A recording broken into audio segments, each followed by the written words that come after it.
All right, today I am replicating day number 12 for day number 13.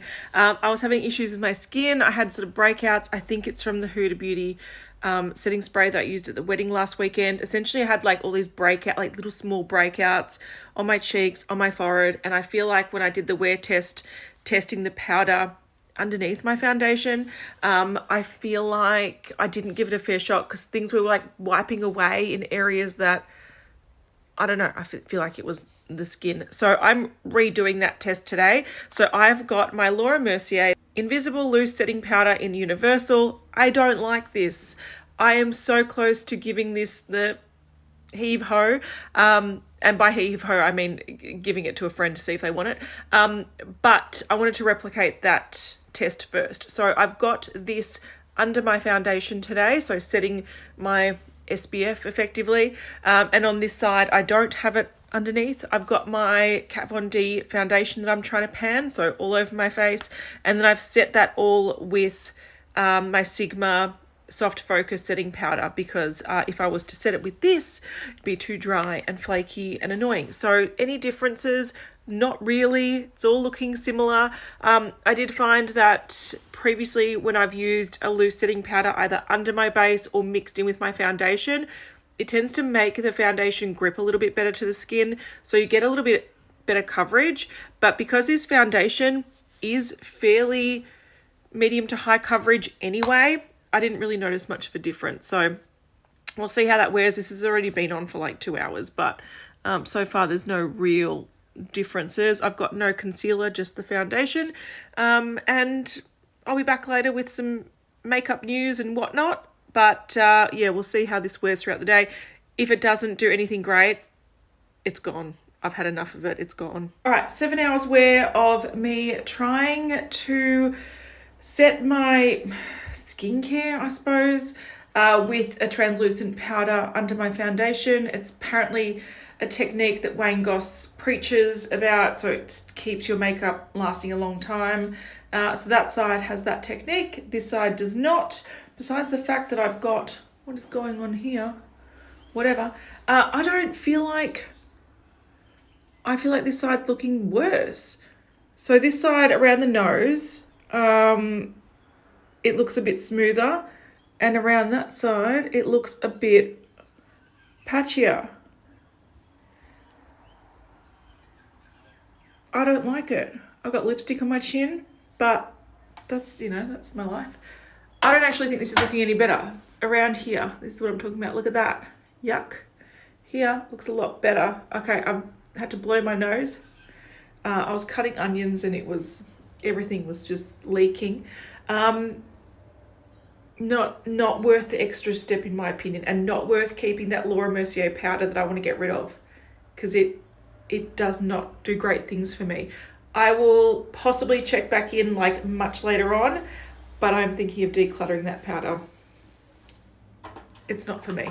I'm just doing my makeup for the day and I've got a bit of a, not long day, but longer makeup day, sort of longer day ahead. So I thought I want to test as my base test today, 2 different foundations. So these are sort of long wear ones. This is the Smashbox Studio Skin Full Coverage 24-Hour Foundation. Historically, when I've got really oily skin, this works really well on me. I put a hydrating primer on, so I put on my Dermalogica Hydra Blur primer.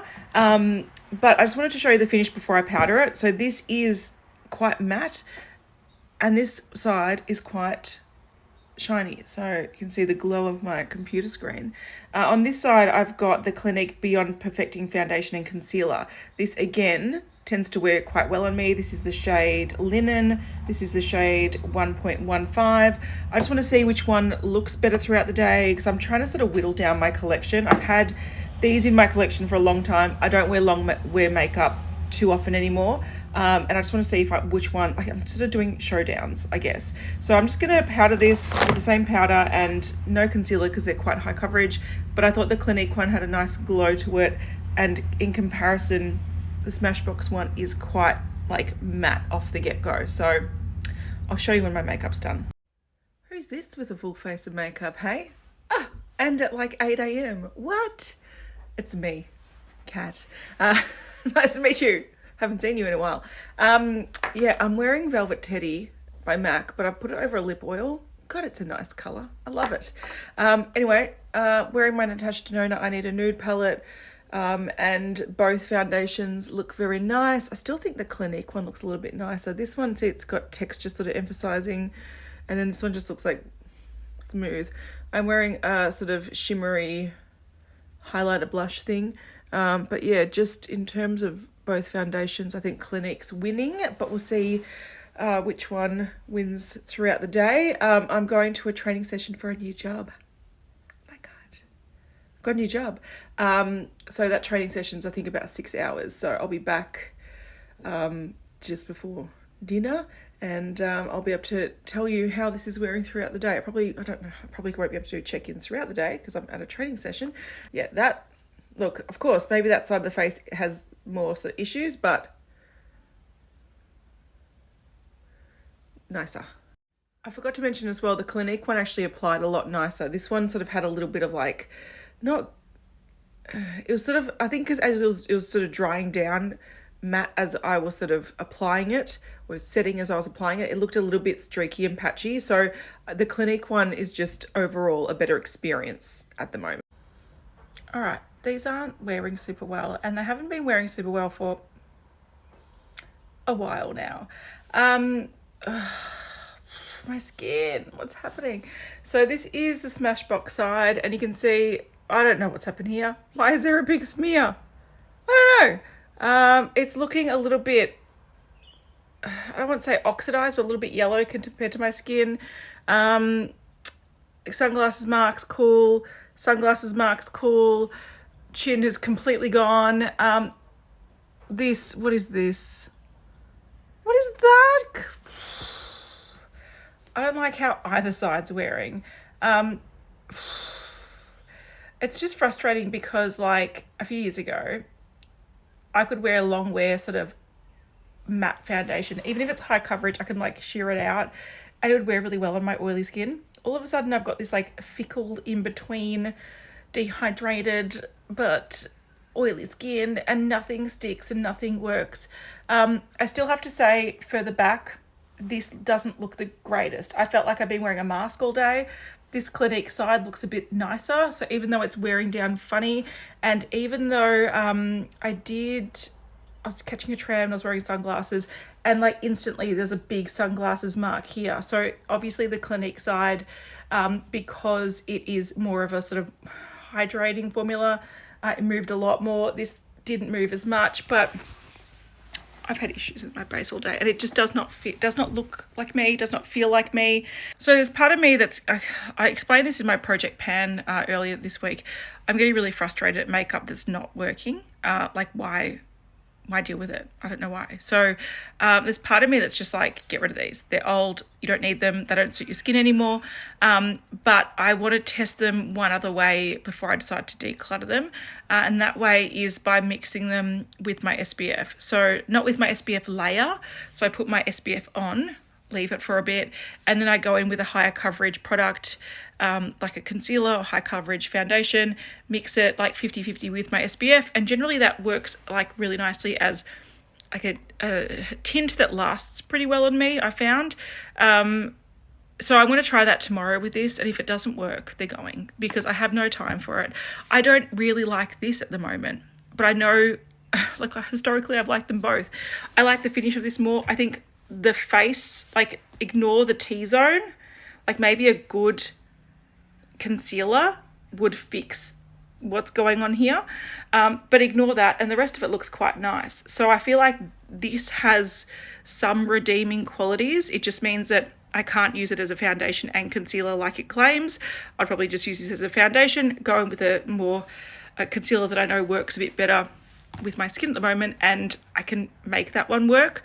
But I think the Smashbox ones, yeah, I'll give them one more try tomorrow and then they're going to go. But this is, it's not good. My day started so nicely with my base. I was like, yay, my base looks great. And then I ended it so badly. Oy, oy, oy, oy, oy. All right, base test number day 15. So we're really seeing if the Smashbox, there's not too much in here, but being so pigmented, I wouldn't dream of panning this because I know that even if it's like down to here, it's going to take me ages to use. Unless I find a good way. Anyway, whatever. Me trying to justify keeping things and panning things. This is a Studio Skin Full Coverage 24-Hour Foundation. I wore it yesterday on half my face compared to a long wear at Clinique one, and I didn't like it. And today I said if I'm going to try to mix it with SPF and see if it works and see if it looks a lot better, wears a lot better, feels a lot better, and if that is the case, I'll keep it. I do have 2 shades. At the moment, the lightest one suits me. I had the darker one to mix, so in summer, because I was sort of in between 2 shades, but at the moment, the lighter one is pretty much my colour, but a little bit yellow. So I'll probably declutter the darker one regardless, but I'm mixing this with my SPF today, which is the Mecca Cosmetica To Save Face Brightening Sun Serum. So I put on my skincare, put on my sunscreen, and then I mixed a layer and I put it on with a sponge. Now, it's still quite a lot of coverage, but it just feels a lot thinner and a lot lighter and a lot less matte. So this is quite a dewy SPF. The reason I like to mix my foundations with SPF is because I do have oily patches to my skin. I feel like it actually keeps it sitting like set. I don't know, it works better than mixing it with an oil or a moisturizer or a hydrating primer that a lot of people do. I feel like the SPF just works a lot better as a sort of shearing out mixing product for me. So I quite like this. These also mixed really nicely together. Sometimes you find that if you mix a concealer or a foundation with an SPF, it could actually sort of like separate and look a little bit like chunky or grainy, but then when you sort of blend it on, it sort of comes back together. But these mixed perfectly together like they were meant to be. So it looks nice, it feels fine. I do have some like imperfections coming through, but I didn't even use any concealer today. I just used these 2. It feels a lot like it's obviously looking perfected because it is still quite full coverage, but it just feels a lot more comfortable and it looks a lot more like skin in my opinion. So that's what I'm testing today.